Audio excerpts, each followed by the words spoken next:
அடைகிறேன். ஆண்டவருடைய பிள்ளைகளே, கர்த்தர் இன்றைக்கு கிருபையாய் வாக்கு கொடுக்கிறார். நான் உன்னை சாட்சியாய் நிறுத்துவேன். இந்த சாட்சின்னு வரும்போது ரெண்டு விதமான சாட்சி இருக்குது. ஒன்று நமக்கு எத்தனையோ அற்புதத்தை ஆண்டவர் செஞ்சிருக்கிறார் அப்படின்னா நம்ம சாட்சி சொல்லுவோம். நம்முடைய மனசில் அந்த சாட்சி இருக்குது. ஆனால் அதே நேரத்தில் மற்றவர்கள் நம்மளை பார்க்குற அளவுக்கு சாட்சி நிறைய பேரிடத்துல இல்லை. அவங்க பார்த்தா உங்கள் ஆண்டவர் என்ன நல்லா வச்சிருக்கிறாரு, நீ என்ன நல்லா வாழ்ந்துட்ட, நீ என்ன நல்லா இருக்கிற, அப்போது அவர்களுக்கு மத்தியில் சாட்சி இல்லை. ஆனால் ஆண்டவர் இன்றைக்கு கிருபையாய் வாக்கு கொடுக்கிறார்.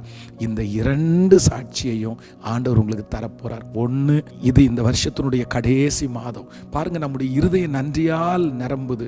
எத்தனையோ சாட்சி, எத்தனையோ அற்புதம். ஆனால் வெளியில் போய் யாராவது ஒருத்தர்கிட்ட இந்த மாதிரி ஆண்டவர் எனக்கு இவ்வளோ நன்மை செஞ்சாருன்னா அவங்க நிறைய பேர் நம்ப மாட்டாங்க. ஏன்னா அவங்க எதிர்பார்க்குற அளவிற்கு அற்புதம் என் வாழ்க்கையில் இன்னும் நடக்கலை. ஆனால் கர்த்தர் இன்னைக்கு கிருபையாய் வாக்கு கொடுக்கிறார். உங்களுக்கு சாட்சியாய் உங்களுக்குள்ளே நிறுத்துறது மட்டுமல்ல, புறஜாதி வெளியில் இருக்கிறவங்க இவங்களுக்கு பெரிய காரியத்தை ஏசப்பா செஞ்சார், இவனை சாட்சியாக நிறுத்தி இருக்கிறாருன்னு சொல்கிற அளவுக்கு ஒரு மகிமை உங்கள் தலை மேலே இருக்கும்னு ஆண்டவர் வாக்கு கொடுக்கிறார். ஆமேன்.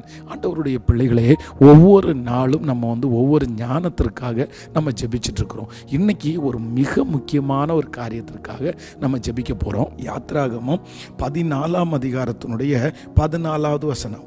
கர்த்தர் உங்களுக்காக யுத்தம் பண்ணுவார், நீங்கள் சும்மா இருப்பீர்கள். கர்த்தர் உங்களுக்காக யுத்தம் பண்ணுவார், நீங்கள் சும்மா இருப்பீர்கள். பாருங்க, நம்ம வீட்டில் நிறைய நேரத்தில் சொல்லுவோம், கொஞ்ச நேரம் சும்மா இருக்கிறியா, கொஞ்ச நேரம் சும்மா இருக்கிறியா. நம்முடைய பிள்ளைகள் ஏதாவது ஒன்று செய்கிறத பார்த்தோன்னு நமக்கு டென்ஷன் ஆகும். கொஞ்ச நேரம் சும்மா இருக்கிறியா. இப்போது ஆண்டவர் நம்மளை பார்த்து என்ன சொல்கிறார் அப்படின்னா, நீ சும்மா இரு, நீ சும்மா இரு.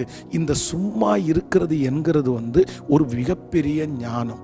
இப்போது நிறைய பேர் இன்னைக்கு இருக்கிற காலத்தில் பார்த்தீங்கன்னா சும்மா இருக்கிறவங்க ரொம்ப குறைஞ்சிட்டாங்க. ஒரு பிரச்சனை நடந்துட்டு இருக்குது.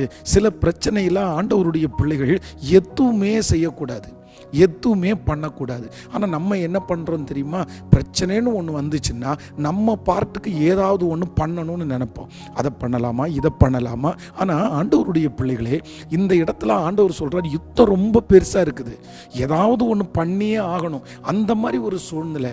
ஆனால் ஆண்டவர் என்ன வாக்கு கொடுக்குறாருன்னா, நீ சும்மா இரு. நான் சும்மா இருந்தால் எல்லாம் நடக்குமா? நிறைய பேர் அப்படி தான் கேட்பாங்க. நான் சும்மா இருந்தோடனே பிரச்சனைன்னு ஒன்று வந்தால், சில பிரச்சனையை நீங்கள் சும்மா இருந்தால் அது பாட்டுக்கு சரியாயிடும். அதான் சொல்லுவாங்கள்ல, ஒரு தீ எரிஞ்சிட்டு இருக்குது, அந்த தீயை நம்ம ஒன்றும் பண்ண வேண்டாம், கொஞ்ச நேரம் எரியும், அதுக்கப்புறம் அந்த தீ தன்னை போல் அந்த தீயை அணைஞ்சிரும். கர்த்தர் இன்னைக்கு வாக்கு கொடுக்குற அந்த பிரச்சனை தன்னை போல் சரியாகும், அந்த மனுஷன் தன்னை போல் சரியாகும். ஆனால் நமக்கு நிறைய பேருக்கு அதை நோண்டி பிரச்சனை பண்ணி ஏன்னு கேட்டு சண்டையை இழுத்து அதில் வாக்குவாதம் அந்த சின்ன பிரச்சனையை பெரிய பிரச்சனையாக பண்ணுற சுபாவம் நிறைய பேரிடத்துல இருக்குது. ஆனால் இந்த ஞானக்குறைவு உங்களுக்கு வேணாம். தாவீதை குறித்து வேதம் சொல்லுது, சிமையை தூசிக்கிறான். சிமையை தூசிக்கும் போது பக்கத்தில் இருக்கிறவர் சொல்கிறாரு, இவனுக்கு ஏதாவது ஒன்று பண்ணணும், நம்ம பண்ணாமல் இருக்கக்கூடாது. இவன் இப்படி பண்ணிட்டு இருக்கான், நம்ம எப்படி கேட்டுட்டு அமைதியாக போகிறது, நம்ம எப்படி கேட்டுட்டு சும்மா இருக்கிறது. ஆனால் தாவீது என்ன சொல்கிறாருன்னா, அட சத்த நேரம் சும்மா இருப்பா, விட்டுருப்பா. தாவீதை தூசிக்கணும்னு கர்த்தரை அனுமதிச்சிருக்கிறார். சும்மா இரு, விட்டுரு, அது கர்த்தர் பார்த்துக்குவார், அவ்வளோதான். இந்த ஞானம் இல்லைன்னா நீங்களும் நானும் ரொம்ப கஷ்டப்படுவோம். சவுலுடைய வாழ்க்கையில் தோல்விக்கு என்ன காரணம்? சும்மா விட்டுருக்கலாம். சவுல் கொண்டது 1000, தாவீது கொண்டது 10,000. பாடினாங்களா? அதை சும்மா விட்டுருக்கலாம்ல, சும்மா விடலை. எப்படி இப்படி பாடினாங்க? அது பாடினவங்கள போய் கேட்டால் கூட பரவாயில்ல. தாவீதினிடத்தில் சண்டைக்கு போய் அவனுடைய ராஜ்ய பாரத்தை இழந்துட்டார்ல. அப்போது இன்று நம்ம எல்லாரும் யாரோ ஒருத்தரிடத்துல இந்த ஞானத்திற்காக நீங்கள் ஜெபிக்கணும்னு சொல்கிறாரு. மகளே நீ சும்மா இரு, மகனே அப்படி பேசினாங்களா, மாமியார் பேசினாங்களா, மருமகள் பேசினாங்களா, கணவனார் பேசினாங்களா, சுற்றி வேலை செய்கிறவங்க யாராவது ஒருத்தர் இந்த மாதிரி பிரச்சனை பண்ணுறாங்களா, இந்த மாதிரி போட்டு கொடுக்குறாங்களா, நீங்கள் ஒன்றும் பண்ண வேண்டாம். இல்லை, நான் அவனை பார்த்தே ஆகணும், நான் பிரச்சனை பண்ணியே ஆவேன், நான் கேட்டே ஆவேன், இந்த மாதிரிலாம் சொல்லுவாங்க. நான் நாக்கு பிடுங்குற மாதிரி 4 கேள்வி கேட்காம நான் அடங்க மாட்டேன். அவனுடைய வீட்டில் போய் பிரச்சனை பண்ணாமல் எதுக்கு? கர்த்தர் சொல்கிறாரு, நீங்கள் சும்மா இருங்க. மகளே நீ சும்மா இரு. இந்த பிரச்சனை நீ சும்மா இரு, நான் பார்த்துக்கிறேன், எப்படி போகணும் என்ன செய்யணும்னு ஏசப்பாவுக்கு தெரியும். எத்தனை பேர் நீங்கள் ஜெபிக்கிறீங்க? ரொம்ப அவசியமான ஒரு ஜெப குறிப்பு. வேதத்தில் இந்த மாதிரி நிறைய பாத்திரங்கள். அதான் நகோமி தன்னுடைய மருமகள்கிட்ட சொல்றாங்க, நீ ஒன்றும் பண்ண வேண்டாம், நீ அமைதியார், அந்த மனுஷன் அதை செஞ்சு முடிச்சிருவாரு, நீ அவசரப்பட வேண்டாம், நீ சும்மா இருந்தா போதும், காரியம் கைகூடி வரும், காரியம் நல்லபடியா நடக்கும்.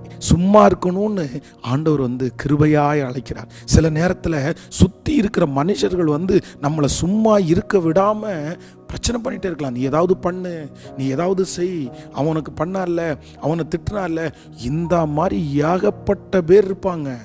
நீங்க வேதத்தில் யோபுவை குறித்து வாசிக்கும் போது அவ்வளோ பெரிய பிரச்சனை. என்ன பண்றாருன்னா, ஒரு ஓட்டை எடுத்து சொரிஞ்சிட்டு அப்படியே சும்மா இருக்கிறார். கர்த்தர் கொடுத்தார், கர்த்தர் எடுத்தார், கர்த்தருடைய நாமத்திற்கு ஸ்தோத்திரம், அவ்வளோதான். அப்படி சும்மா இருக்கிறாரு. கர்த்தர் ரெண்டத்தனையா நடத்தினாரா இல்லையா? அதனால உங்க ஃப்ரெண்ட்ஸோ சொந்தக்காரங்களோ வீட்டில் யாராவது ஒருத்தரோ நீ ஏதாவது ஒன்று பண்ணியே ஆகணும், நீ சும்மா இருக்காத அப்படின்னு உங்களை உசுப்பேத்தினா, உங்களை ஏதாவது ட்ரிகர் பண்ணா, தயவு செய்து ஆண்டவருடைய பிள்ளைகள் இடம் கொடுக்காதீங்க, அவங்க வார்த்தைக்கு இடம் கொடுக்காதீங்க. அது பிசாசுனால அனுப்பப்பட்டது. சில நேரத்தில் பிசாசு தான் உங்களை நீ சும்மா இருக்காத, நீ ஏதாவது ஒன்று பண்ணுன்னு சொல்லும். நீங்கள் கீழ்ப்படியாதீங்க, நீங்கள் சும்மா இருங்க, ஆண்டவர் செய்வார். ஜெபிக்கலாமா? தகப்பனே, இந்த விதத்தில் போராடுகிற ஒவ்வொரு பிள்ளைகள் மேலும் ஆண்டவருடைய ஆசீர்வாதம் கூடவே இருக்கட்டும்பா. அவங்க சும்மா இருக்கிறதுக்கு கற்றுக் கொடுங்கப்பா. சில பிரச்சனையை பார்த்துட்டு அமைதியாக இருந்து அது நடந்து முடிகிற வரைக்கும் அமர்ந்து இருக்கிறதற்கு கர்த்தர் கிருபை தாங்கப்பா. இன்றைக்கு ஆண்டவரே, ஜெப குறிப்புகளை அனுப்புகிற பிள்ளைகளை ஆசீர்வதியும். அவருடைய ஜெபங்களுக்கு கர்த்தர் பெரிய பதில் தாங்கப்பா. இந்த 100 நாள் முடிகிறதுக்குள்ள ஒரு பெரிய மாற்றம் வரட்டும் ஆண்டவரே. ஆண்டவரே, மாலையில் நடக்கிற செக்ஷனில் கர்த்தர் பேசிட்டே இருங்கப்பா. திருமண நாளை காண்கிற, பிறந்த நாளை காண்கிற உம்முடைய பிள்ளைகளை மனதார நான் ஆசீர்வதிக்கிறேன். உங்கள் கிருபை கூட இருக்கட்டும், இயேசுவின் மூலம் பிதாவே, ஆமென். God bless you. ஆண்டவர் உங்களை ஆசீர்வதிப்பார். Praise lord, praise Lord.